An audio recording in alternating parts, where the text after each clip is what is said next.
বিসমিল্লাহ।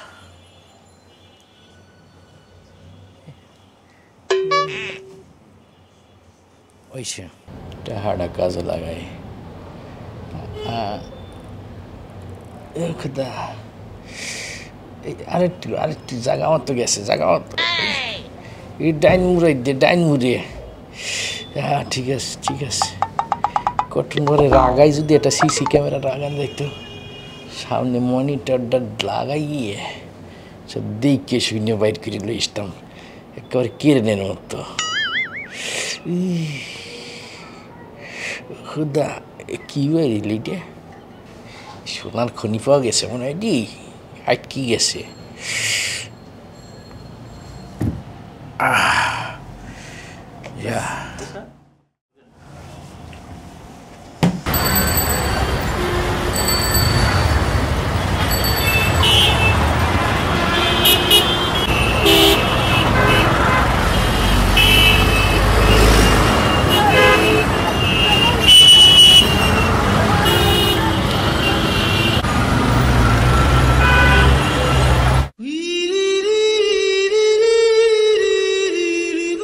মানা করছিলাম আস্তে আস্তে কি সমস্যা কি সমস্যা বসেন কি সমস্যা?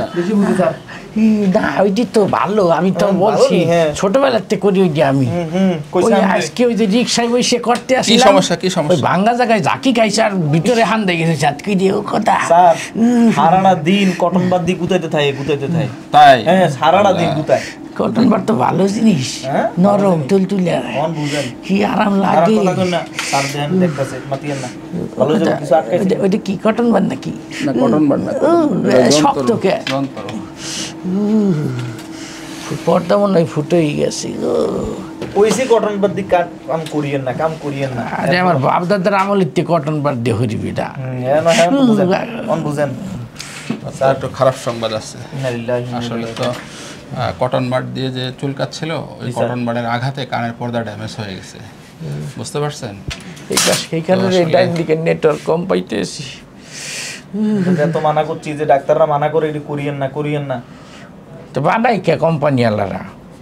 কোম্পানি ওয়ালা বানায় ব্যবসার লাগে, আপনার কানের লাগে কানে হেফাজত করবেন না। আচ্ছা কথা কন না দেন স্যারে কি ছোটবেলার থেকে করি সমস্যা হয় না। আজকে ওই যে রিক্সায় বসে করতে আসছিলাম ওই বিট আইসে হঠাৎ করে জাকি খাইছে আর ঢুকি গেছে। এই সমস্যা শুরু ছোটবেলা থেকে হয়েছে, কথা কইেন না স্যার। এটা কেমনে সমাধান হইব স্যার?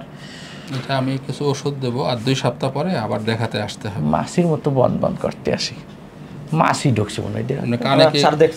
কানে কি কিছু কম শুনতেছেন মনে হচ্ছে? স্যার কিছু বলছে,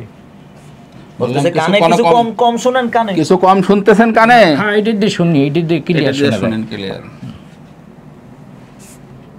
এইটার মধ্যে দুটো দাম তো ঘুরে গেল, ঠিক আছে। এই দিন নেটওয়ার্ক পাই না কে বুঝলাম না। পাইবো কেমনে? ওই যে গুতাইছেন স্যার, কইবো কথাগুলো শুনলেন ঠিক মতো। আসলে আপনার তো কানের পর্দা ফুটো হয়ে গেছে, যদি 3 মাসের মধ্যে এই পর্দা জোড়া লেগে যায় তাহলে কোনো টেনশন নেই। আর এর মধ্যে যদি জোড়া না লাগে তাহলে এটা অপারেশন করে পর্দা লাগিয়ে দিতে হবে আর কি কানের ভেতরে। তো এখন যে উপদেশগুলো ফলো করতে হবে সেটি হচ্ছে যে নাকে ড্রপ দিতে হবে। আসলে কানে আঘাত পেয়েছে, ড্রপ দিতে হবে কোথায়? নাকে ড্রপ দিতে হবে আর খাওয়ার ওষুধগুলো খেতে হবে। আর কানে কোনো ধরনের তেল পানির ড্রপ এই মুহূর্তে দেওয়া যাবে না। কি ডাক্তার কানে নাকের ড্রপ? ওটা দিয়ে চিকিৎসা হবে। এটা স্যার বলতেছে নাক কান গলা সব এক জায়গায়। স্যারে নাক কান গলা সব কিছু চিকিৎসা করে একসাথে। কানে কোনো ধরনের তেল পানির ড্রপ দেবেন না, আর এই নাকের ড্রপ দেবেন আর খাওয়ার ওষুধগুলো খাবেন। আর 2 সপ্তাহ পর পর আমাদের চেম্বারে এসে ফলো আপ দিয়ে যাবেন, কেমন? আসলে তো আমরা প্রেসক্রিপশনে লিখেই রেখেছি যে কানের ভিতরে কোনো কিছু যেমন কটন বাড, চাবি, পাখির পালক, কাঠি ইত্যাদি কিন্তু কোনোভাবেই কানের ভিতরে প্রবেশ করানো যাবে না।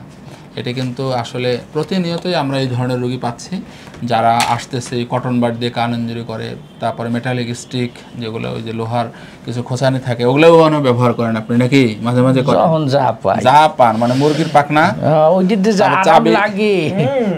এখন কেমন লাগতেছে আপনার? অনেক কষ্ট হচ্ছে না? দুর্ঘটনা ঘটে গেছে, এখন কানের পর্দা ফুটে গেছে। চাবি, কাঠি, পাখির পালক এগুলো কোনো কিছুই দেওয়া যাবে না। প্রিয় দর্শক, আপনাদের উদ্দেশ্যে একটি বার্তা দিতে চাই, সেটি হলো কান আমাদের একটি অতি সংবেদনশীল অঙ্গ। কান দিয়ে কিন্তু আমরা শুনি, এটি খুবই একটি গুরুত্বপূর্ণ অঙ্গ। এটি অবশ্যই আমাদের টেক কেয়ার করতে হবে। অর্থাৎ কানের ভেতরে কটন বাড, চাবি, পাখির পালক কোনো কিছুই আমরা কানের ভিতরে প্রবেশ করাবো না। এবং কোনো অবস্থাতেই রেল লাইনের ধারে বিভিন্ন জায়গায় যারা কান পরিষ্কার করছে, কোয়াক যারা আছে হাতুড়ে চিকিৎসক, তাদেরকে দিয়ে অবশ্যই আমরা কখনোই কান পরিষ্কার করাবো না। এই মেসেজটি আপনাদের জন্য থাকলো। কারণ এইরকম খান সাহেব একজন নয়, প্রতিনিয়তই প্রতিদিন 2-3 জন রোগী এরকম আমাদের চেম্বারে আসছে যারা কানকে ফুটো করে নিয়ে আসছে। কেমন? ভালো থাকুন, সুস্থ থাকুন, আমাদের জন্য দোয়া করবেন, খান সাহেবের জন্য দোয়া করবেন যেন খান সাহেব সুস্থ হয়ে আমাদের মাঝে আবার ফিরে আসে, আমাদেরকে আবার যেন বিনোদন দিতে পারে। এই জন্য ওনার জন্য আমি স্পেশাল দোয়া চাচ্ছি সকলের কাছ থেকে। তো খান সাহেব ভালো থাকেন। হ্যাঁ, আচ্ছা ঠিক আছে, যান ইনশাআল্লাহ। ওষুধ দিয়ে ওষুধ দিয়ে